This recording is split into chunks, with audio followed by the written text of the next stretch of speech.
स्वागत है दोस्तों आपके अपने YouTube चैनल जीआरसी टेक्निकल में। आज हम मौलिक अधिकार के भाग 2 को लेकर चलेंगे। इसके पहले हमने भाग 1 में देखे थे क्या कि हमें जो 6 प्रकार के मौलिक अधिकार मिले हैं उसमें से 2 प्रकार के मौलिक अधिकारों को हमने भाग 1 में कंप्लीट किया है, और इस दूसरे भाग में हम तीसरे नंबर का जो मौलिक अधिकार हमारा है जिसको हम बोलते हैं शोषण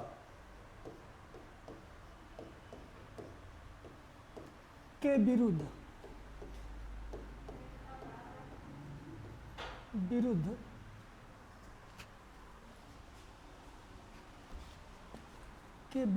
अधिकार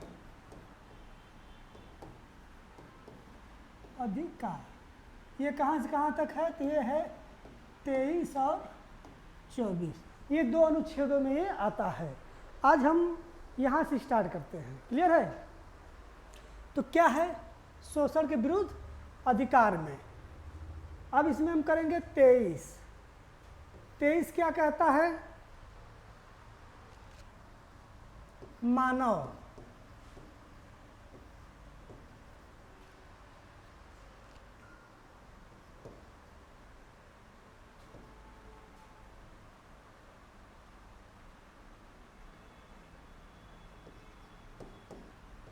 दुर्व्यापार एवं बलात् श्रम का निषेध।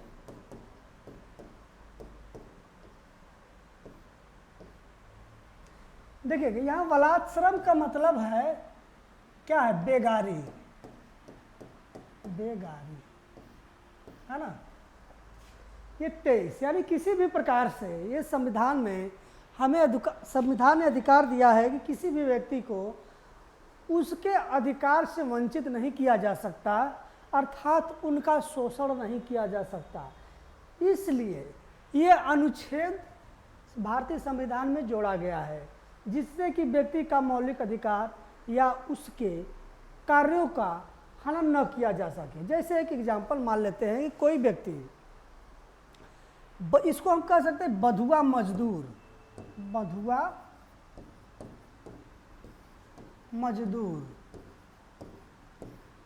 इसका मतलब क्या है कि अगर कोई व्यक्ति आपका कार्य कर रहा है तो उस कार्य के बदले आप उसको मजदूरी देंगे, चाहे वो पैसे के रूप में हो या अनाज के रूप में, है ना। ये होना चाहिए। अगर ऐसा है तो उसके मौलिक अधिकार का हनन नहीं हो रहा है। अगर आप किसी से काम करा रहे हैं लेकिन उसके बदले उसको पैसा नहीं दे रहे हैं, उसको डरा धमका कर काम करा रहे हैं, तो क्या हो जाएगा? उस व्यक्ति का मौलिक अधिकार का हनन होगा। अर्थात क्या हो जाएगा? उसके मानव दुर्व्यापार या बलात् श्रम या बेगारी, उसके द्वारा किए गए कार्यों का मनोचित दशाओं में या मनोचित रूप से या सही ढंग से उसको मेहनताना नहीं मिलता है, तो उसका हनन कहा जाएगा कि उस व्यक्ति का हनन हुआ है।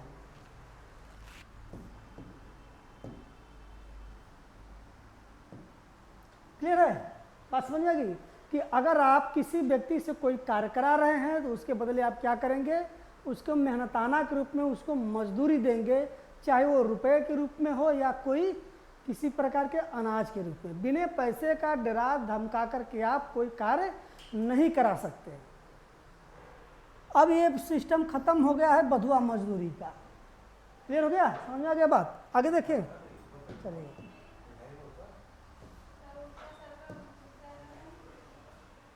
अब आता है हमारा अनुच्छेद 24 क्या कहता है?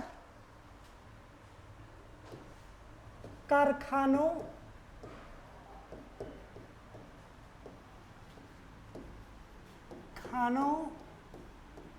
आदि में, कारखानों आदि में बालक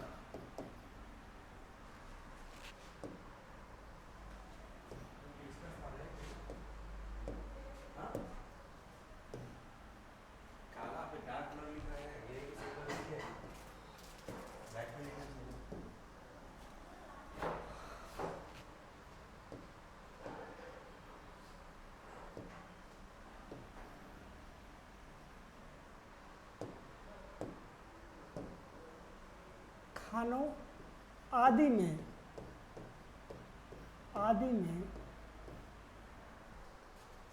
बालकों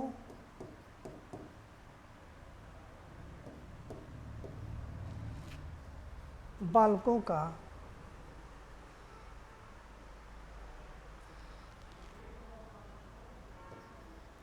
के नियोजन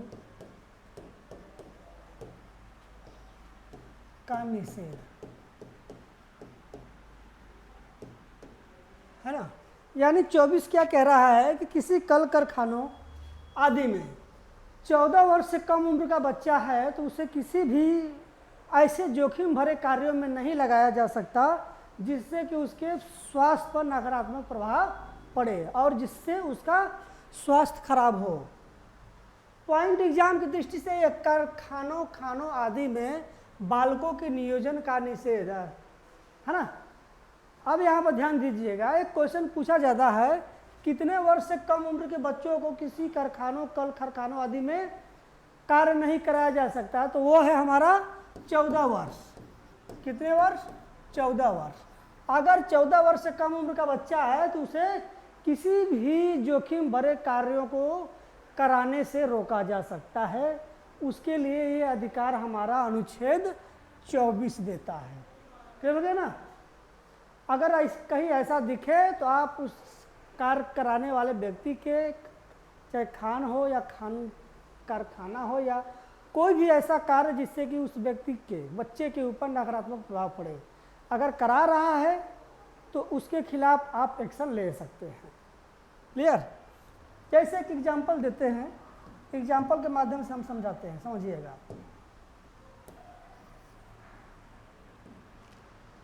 मान लीजिए ए में बी, छोटा बच्चा है बी। अब इससे ये क्या कराया कि अपने कंपनी में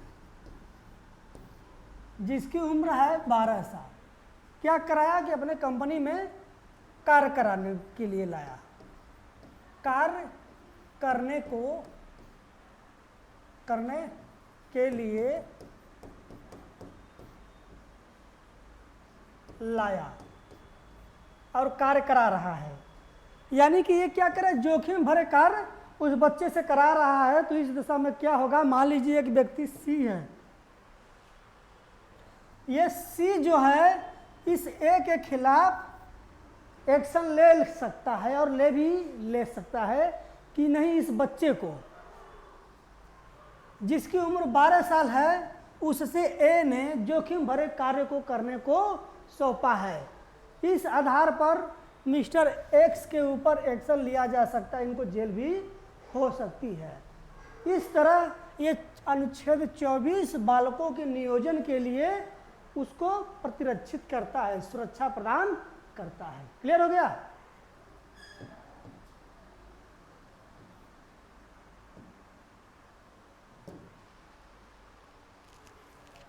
अब हमारा आता है चौथे नंबर का। मौलिक अधिकार में हमारा चौथा क्या था, धार्मिक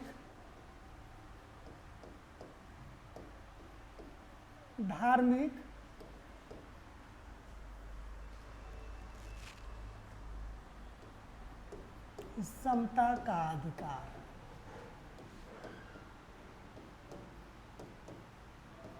धार्मिक समता का अधिकार जो कि हमारा कहाँ से कहाँ तक है, 25 से 28 तक है। अब इसके बारे में हम लोग थोड़ा समझेंगे क्या है। अनुच्छेद 25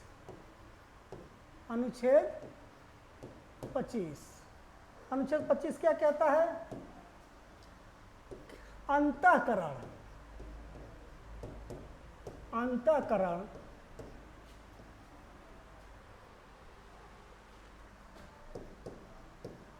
निर्बाध रूप से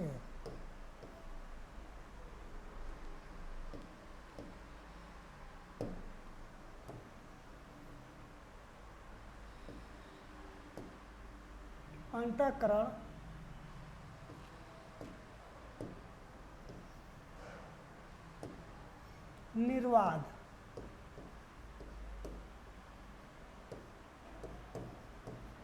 रूप से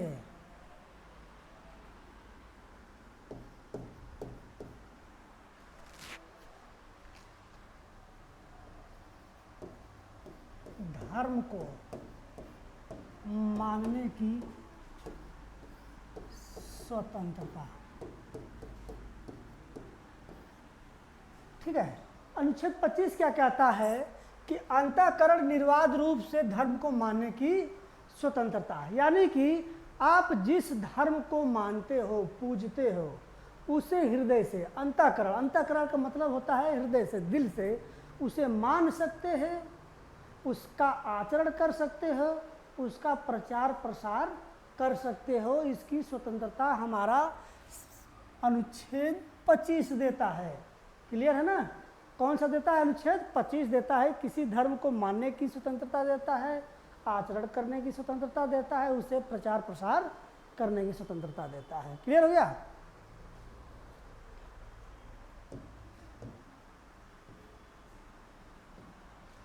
अब क्या है 26? क्या है? धार्मिक कार्यों के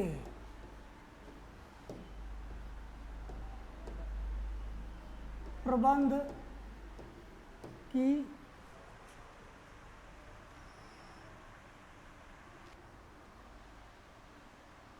स्वतंत्रता।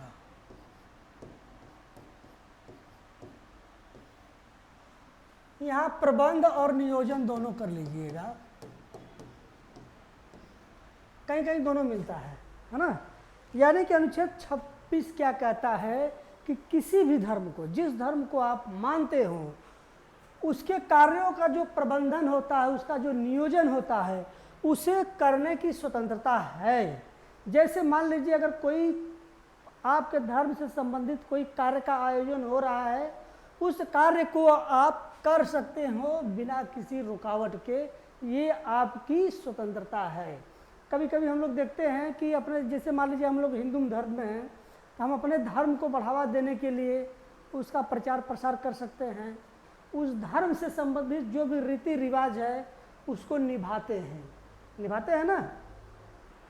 और भी जो कुछ होता है, अगर कभी मंदिर कहीं बनता है या कहीं मंदिर में खाने का प्रबंध होता है, तो हम क्या करते हैं कि उसमें होने वाले समस्त कार्यों में भाग लेते हैं।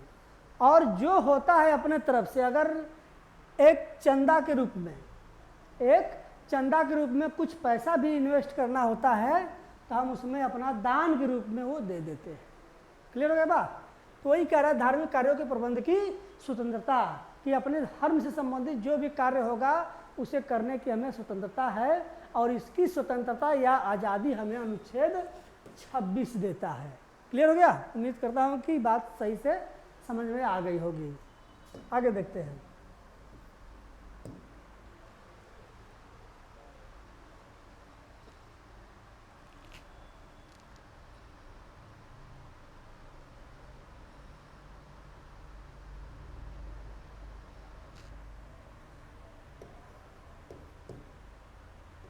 सत्ताईस, इसमें क्या कह रहा है? धार्मिक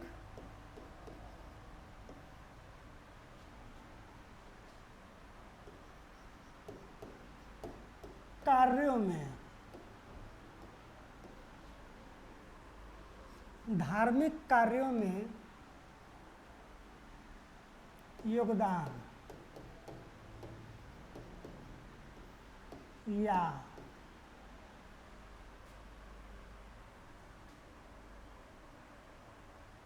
धार्मिक कार्यों में योगदान या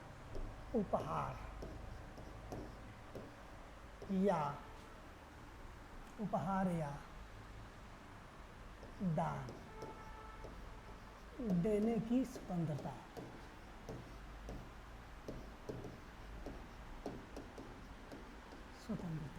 है ना?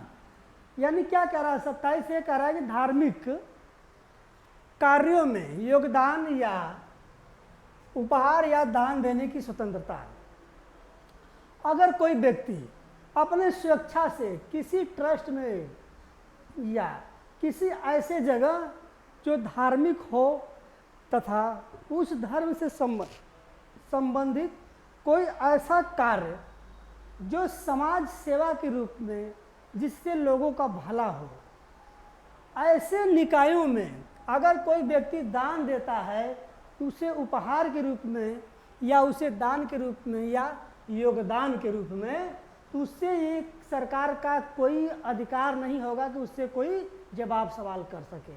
जैसे मान लीजिए मिस ए ने एक कंपनी मतलब कि ट्रस्ट चल रहा है वृद्धा आश्रम। अब इसमें इन्होंने क्या किया कि 1 लाख इस आश्रम को बढ़ावा देने के लिए सहयोग के रूप में दे दिया। अब ये सरकार किसी भी प्रकार से इस पर टैक्स नहीं लेगी, ना ही किसी प्रकार से जांच पड़ताल कराएगी कि आपको कितना टैक्स मिला है और कितना आपने उससे लिया है। तो देखिए टैक्स की बात यहाँ पर होगी ही नहीं, क्योंकि ये उपहार सम्मान या योगदान के रूप में दिया है अपने स्वेच्छा से कि वृद्धा आश्रम सही से चले, लोगों को खाने पीने रहने सोने बैठने की समस्त सुविधाएं उपलब्ध कराई जा सके जो एक व्यक्ति को जीने के लिए आवश्यक हो। समझ में आ गई बात। अब इसी में लोग अपना बहुत ब्लैक मनी भी छुपा लेते हैं। जैसे मान लेते हैं जो बड़े बड़े लोग होते हैं करते क्या है कि अपना 5 करोड़ का क्या किया कि हमने 5 करोड़ रुपया मान लेते हैं कि शिरडी बाबा के नाम पर दान दे दिया। ये ऐसा शिरडी बाबा के ट्रस्ट में गया। अब वास्तविकता क्या होता है कि 50 लाख रुपए दान में गया, इसने दिया 50 लाख, लेकिन रसीद कितना बनवाया 5 करोड़ का, यानी कि ये 4.5 करोड़ रुपए क्या कर दिया, अपना ब्लैक मनी को व्हाइट मनी में बदल दिया। ये भी होता है हमारे देश में। क्लियर हो गया। तो अनुच्छेद 27 ये अधिकार देता है। समझ में आ गई बात। आगे चले।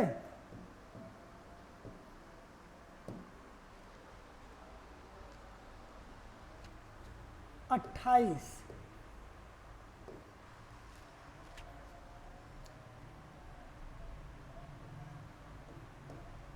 राज्य के शिक्षण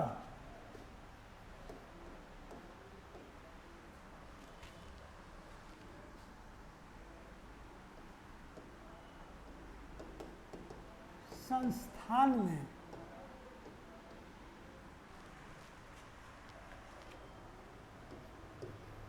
किसी भी धर्म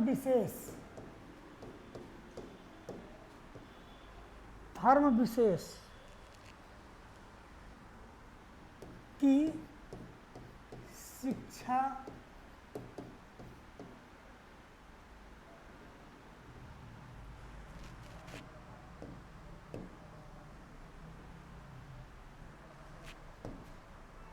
शिक्षा नहीं दी जाएगी,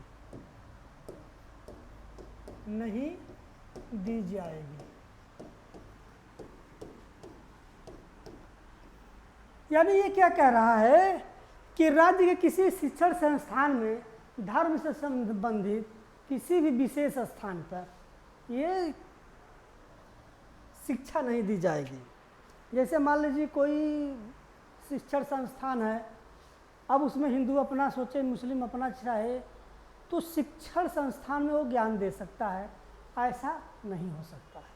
ये हमारा संविधान अधिकार देता है, जिससे कि किसी भी धार्मिक रूप में किसी भी प्रकार को किसी भी स्थिति में किसी के मनोचित दशाओं पर ठेस पहुँचे, है ना। अपना पर्सनल निजी संस्थान आप खोल सकते हो, उसे आप चला सकते हो, ऐसा है। लेकिन सामूहिक रूप से अगर कोई शिक्षण संस्थान है तो उसमें विशेष धर्म जाति को लेकर के आप शिक्षा ग्रहण नहीं करा सकते हैं। क्लियर। चलिए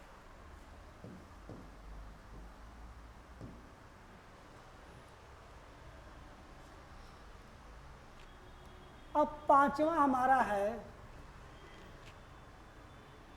संस्कृति और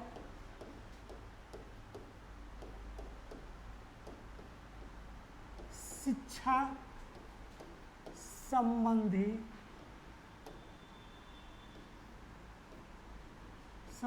अधिकार, है ना। अब इसमें हमें क्या करना है कि दो अनुच्छेद 29 व 30 देखना है। ये दो अनुच्छेद हैं जो हमारे 5वें नंबर पे आते हैं। इसके तहत हमें थोड़ा सा इसमें भी हम लोग देख लेते हैं क्या होता है। 29 हम बात करेंगे 29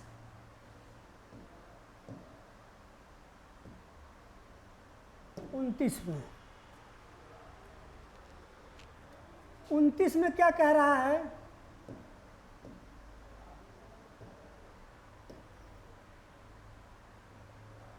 अल्पसंख्यकों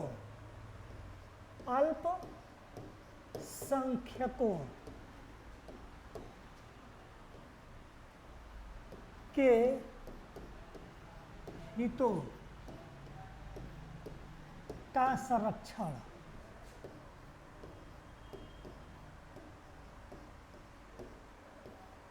ठीक है, ये कह रहा है कि अल्पसंख्यक यानी हिंदू, अगर हम अपने देश की बात करें तो बहुसंख्यक के रूप में हिंदू ही है। अल्पसंख्यक की बात हम करें तो क्या हो जाएगा?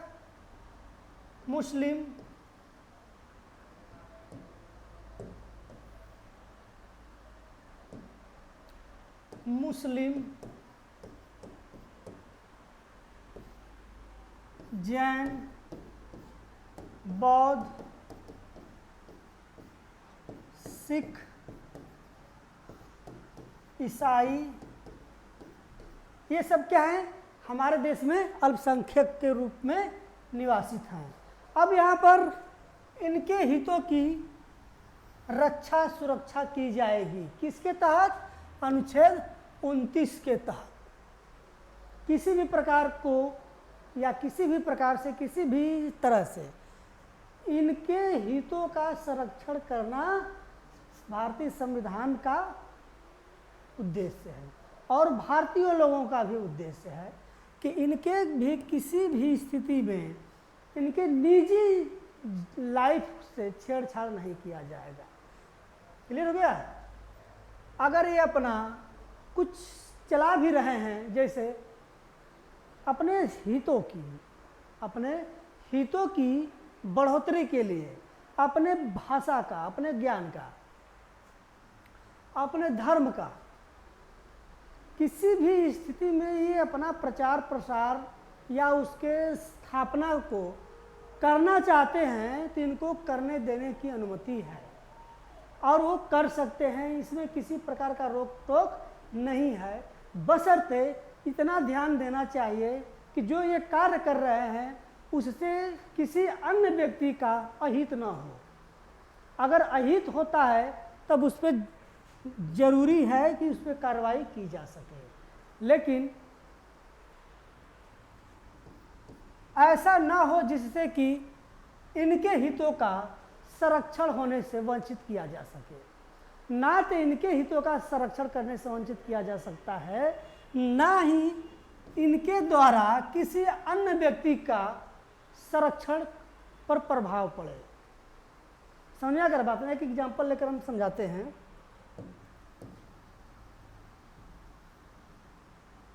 जैसे मान लीजिए 29 अल्पसंख्यकों के हितों का संरक्षण की बात करता है, यानी इनके अधिकार, प्रशासन, शासन, स्थापना, है ना, भाषा, बोली, ठीक। यानी इनमें से किसी भी प्रकार से अगर ये अपना कोई शिक्षण संस्था भी चलाना चाहते हैं तो इनको अनुमति है। ये अपना भाषा, हमारे देश में बहुत सी भाषा है और हर जगह अलग अलग भाषाएं बोली जाती हैं, तो ये अपने भाषा का प्रयोग कर सकते हैं, अपने बोली का प्रयोग कर सकते हैं, अपने अधिकार के लिए लड़ सकते हैं, अपना प्रशासन में भी भागीदारी ले सकते हैं, शासन में भी भागीदारी ले सकते हैं। ये इनको पूर्णतः अधिकार है। समझ में आ गई बात?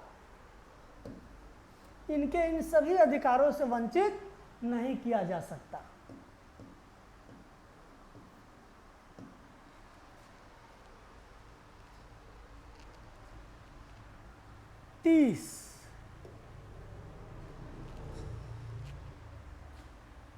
किसी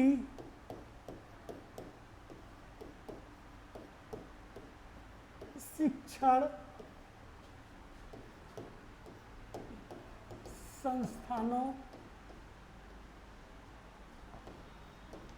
की स्थापना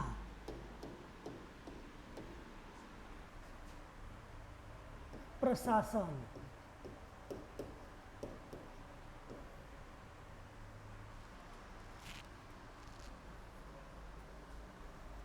करने की अल्पसंख्यक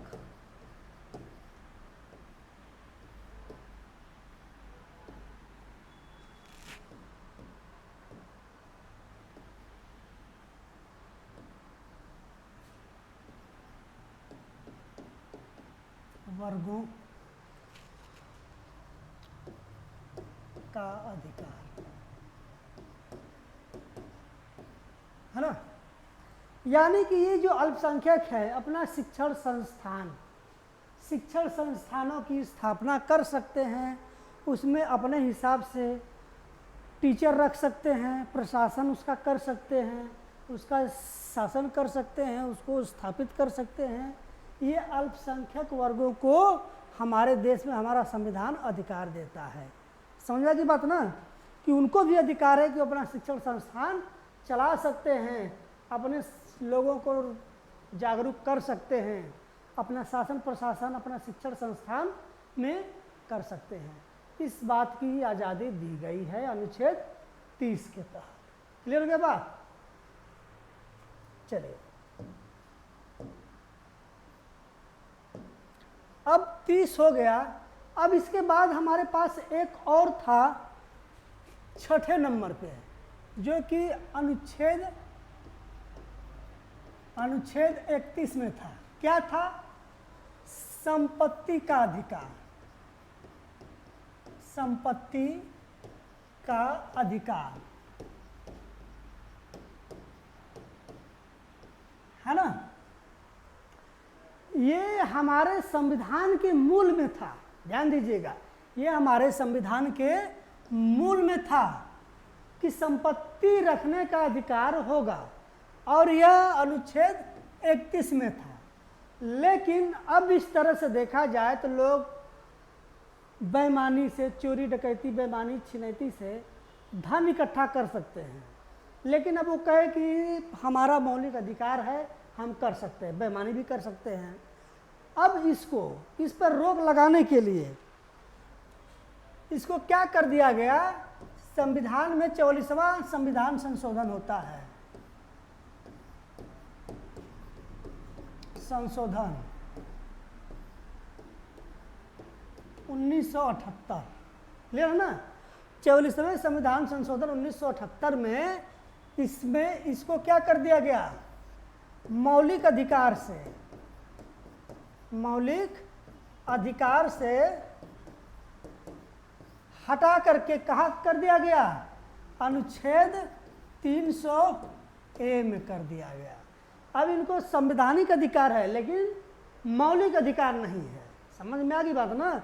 अब इनको बस एक संवैधानिक या वैधानिक अधिकार के रूप में संपत्ति आप रख सकते हो, लेकिन उसका विवरण आपको देना होगा। ले लो बात ना। पूछा जाता है कि संपत्ति का अधिकार है संवैधानिक अधिकार, वैधानिक अधिकार, मौलिक अधिकार या गैर संवैधानिक अधिकार। तो ये क्या है कि वैधानिक अधिकार है। कैसा अधिकार है? वैधानिक अधिकार है।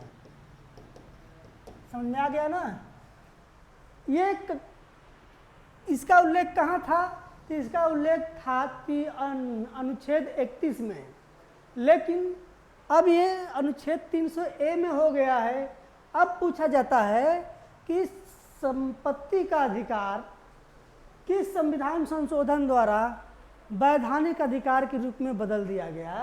तो वो था 44वां संविधान संशोधन 1978 में। क्लियर हो गया?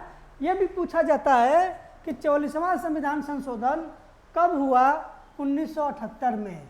यह भी पूछा जाता है कि निम्नलिखित में से कौन सा 44वें संविधान संशोधन के द्वारा किया गया? तो वो किया, संपत्ति के अधिकार को वैधानिक अधिकार के रूप में परिवर्तित कर दिया गया। क्लियर हो गया? समझ में आ गया? उम्मीद करता हूँ कि समझ में आ गया होगा। ये था हमारा 6 प्रकार का अधिकार, जिसमें से एक अब हमारा मौलिक अधिकार नहीं है, जिसको हम अभी बताए हैं। अब इसके बाद हमारा क्या आता है? 6ठे नंबर का। क्या है ये? अनुच्छेद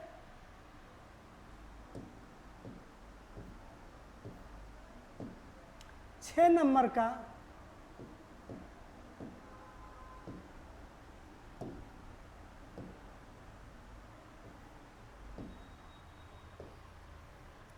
संवैधानिक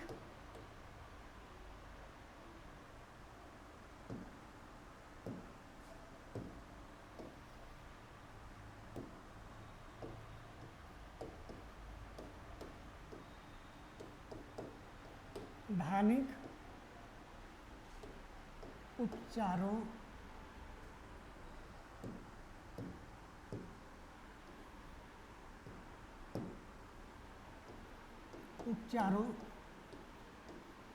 का अधिकार। कहाँ से कहाँ तक था?